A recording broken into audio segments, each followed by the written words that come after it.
안녕하십니까. 2020년 10월 18일 새벽 모닝 팩트 시작하겠습니다. 박원순 전 서울시장, 지금 그 문제와 관련한 수사가 진행되고 있는데 그 일이 7월 달에 있었거든요. 지금 4개월 정도가 지났는데 아직도 수사가 어떤 식으로 진행되는지 도대체 알 수가 없습니다.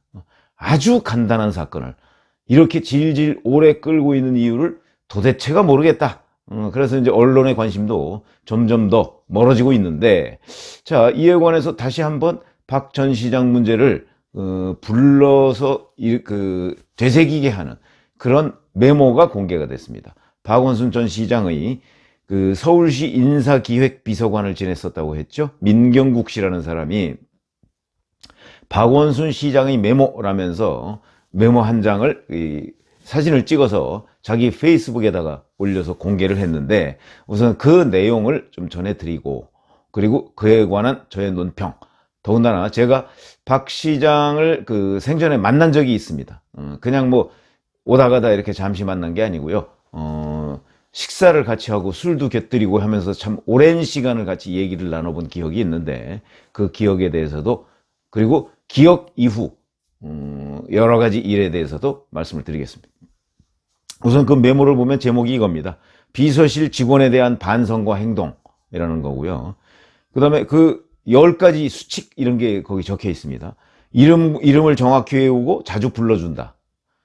그 다음에 이력과 가족 상황을 자세히 살피고 이해한다. 나의 도구가 아니라 주체이며 각자의 성장을 위해 노력을 기울인다. 가끔 불러서 고민과 걱정이 있는지 물어본다. 본인의 발전을 위해 도와줄 일이 없는지 확인하고 실제로 돕는다. 비서실, 정무수석실, 의전팀, 총무과로 확대해 간다. 말은 훨씬 따뜻하게, 그리고 존중하는 말투를 견지한다. 평등하고 대등한 태도를 유지한다. 스스로 창조적이고 혁신적으로 일할 수 있게 분위기와 구조를 만든다. 일방적 지시하는 관계보다는 함께 발표하고 상호 토론한다. 이제 이렇게 10가지로 되어 있습니다. 자, 이 중에 하나하나 따지기는 그렇고요. 전체적으로 본다면, 자, 비서실 직원이 도구가 아니고 주체다. 도구와 주체, 이렇게 지금 대비해서 표현을 하니까, 그럴 때 비서실 직원을 도구라고 생각하는 사람이 과연 누가 있겠습니까? 그러나 제가 보기에 비서실 직원은 도구는 물론 아닐 뿐더러 그렇다고 주체가 될 수도 없다. 비서가 뭐죠? 세크레터리는요, 원래 자기가 보좌하고 있는 사람, 그 사람을 충실히 보좌하면 그게 그 사람의 일을 열심히 하는 겁니다. 그러니까 예를 들어서 국회의원 비서관 그러면 국회의원을 성실히 보좌하면 그게 그 사람으로서의 임무입니다. 그러니까 어찌 보면 이 사람은 처음 임무 자체가 주체가 되기가 어려운 거죠. 청와대 비서실 이렇게 되어 있습니다. 자, 대통령의 민정비서관 이러면 그 사람은 주체가 되기 어렵습니다. 자기 일을 하는 데에서는 주체지만 자기 일이 자기 사적인 일이 아니고 대통령을 위한 일입니다.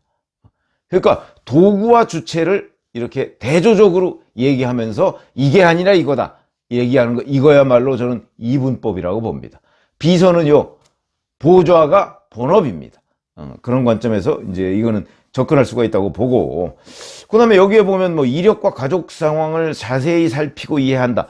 글쎄요, 비서실 직원에 대해서 요즘 가족 상황 같은 거는 사생활적인 요소가 굉장히 많은 건데, 그런 부분에 대해서도 의문이 들고, 그 다음에 본인의 발전을 위해 도와줄 일이 없는지 확인하고 실제로 돕는다 이랬는데, 이거는 비서실 직원에 대해서만 해야 할 일은 아니고, 사실 따지고 보면 서울시 공무원 전체에 대해서 시장이 이렇게 따뜻한 생각을 갖는다면 정말 좋았겠죠. 그런 것이고, 그 다음에 스스로 창조적이고 혁신적으로 이런데, 창조적이고 혁신적으로 비서가 일한다? 글쎄요, 그것도 정도의 문제죠. 그래서 전체적으로 본다면 저는 이 문제를 폄하하고 싶은 생각은 조금도 없습니다. 그러나 전체적으로 본다면 비서는 비서의 업무가 일반적인 공무원의 업무 또는 일반적인 회사원의 업무와는 비서의 업무는 좀 다르다 하는 관점에서 본다면, 이런 비서실 직원에 대한 반성과 행동이라고 하는 것이 지향해야 할 목표, 지향해야 할 목표인 것은 분명해 보입니다. 자, 그러나 과연 이것이 지켜야 할 수칙이라고 지금 할 수가 있는가 하는 데 대해서 좀 의문이 있고요. 그 다음에 보다 근본적인 의문은 박원순 전 서울시장의 행동이 그러면 자기가 비서실 직원에 대해서 이렇게 반성과 행동을 해야 된다고 적어놓은 대로 과연 했을까? 이것이 더 문제입니다. 왜냐하면 이 기사가 나가자마자 댓글이 어마어마하게 달렸는데 그 댓글 중에 대부분이 다 그러면 당신은 이 행동대로 이 메모대로 행동을 했습니까? 라는 반문이었다. 제가 뭐 표현을 좀 부드럽게 해서 그렇지만 그 반문이었다 하는 점은 많은 사람들이 눈에 자 그럼 박원순 전 시장이라는 사람은 이 메모대로 행동을 했느냐? 지금 현재의 박 시장의 상태 지금 극단적 선택을 해서 그 부분에 관해서 경찰이 수사를 하고 있는 단계 아닙니까? 그거와 이게 과연 일치하느냐 하는 문제 이걸 오히려 사람들 뇌리에 되새기게 만들었다. 그래서 이 민경국 전 비서관이라는 사람은 사실은 이걸 올린 게 박 시장 쪽에 서서 올린 겁니다. 그러니까 성추행 피해자라고 하는 여성을 지난 15일에도 자기 페이스북에다가 뭐 자기가 인사기획비서관을 했었으니까 인사 문제와 관해서 뭐 박 시장 쪽 좀 편을 들었더군요. 그러니까 박 시장 쪽 편을 들겠다고 해서 이걸 아마 메모를 올린 모양인데 그것이 박 시장의 현재에 대한 많은 사람들의 기억 이거를 오히려 되살림으로써 박 시장 쪽을 불편하게 한 것 아닌가 저는 이런 것들이 바로 정무적 판단이라고 생각을 하는데 그런 문제고요. 그래서 그런지 엊그제 행정안전위원회 국정감사에서도 정의당의 이은주 의원이라고 있더군요. 이 사람이 이런 질문을 지금 서정협 권한대행한테 했습니다. 자, 박 시장이 비서실 직원을 평등하고 뭐 이렇게 대한다고 하는데 물론 그때는 이 메모가 나오기 전이죠. 그런데 2017년 설날 2018년 추석 이때 비서가 공관에서 먹을 음식을 구입한 이력이 나와 있다. 이게 과연 비서의 공적 업무냐? 이런 식으로 질문을 했습니다. 아니 설날 추석 때 공관에서 먹을 음식 같은 걸 장만하는 걸 비서를 시킨다? 사적인 일 아닌가요? 설날과 추석 때 뭐 공관에서 여러 직원들을 받는다? 설령 받는다고 할지라도 그렇더라도 그게 왜 서울시장 비서가 해야 할 일이냐? 그거 장 보는 일이. 그렇게 생각하지 않습니까?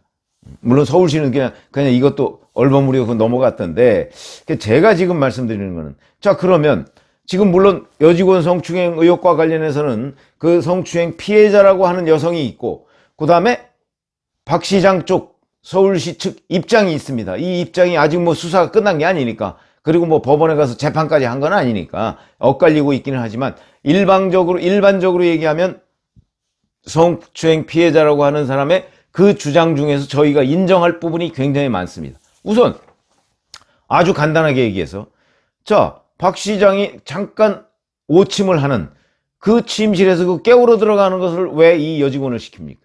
침실이라는 거는 어둠컴컴하죠. 아무리 대낮이라도. 어둠컴컴하게 해놔야 잠이 올 거 아니겠습니까? 그런데 그걸 깨우러 들어가는 게 왜 여직원을 시키느냐. 그 다음에 뭐 그것도 또 나와 있습니다. 뭐 혈압재고 뭐 이런 것이죠. 그것도 어차피 이 여직원은 뭐 무슨 간호사나 뭐 이런 자격증이 있는 것도 아닌데 그것도 또 왜 가서 여직원을 시킵니까? 아니 시장 혈압 재는 게 여직원의 임무입니까? 물론 그 임무는 누구한테 이렇게 맡길 수는 있습니다. 그러나 그런 일을 여직원한테 특화해서 맡겼다 하는 부분 굉장히 불편하죠. 이 부분이 과연 도구가 아니고 주체의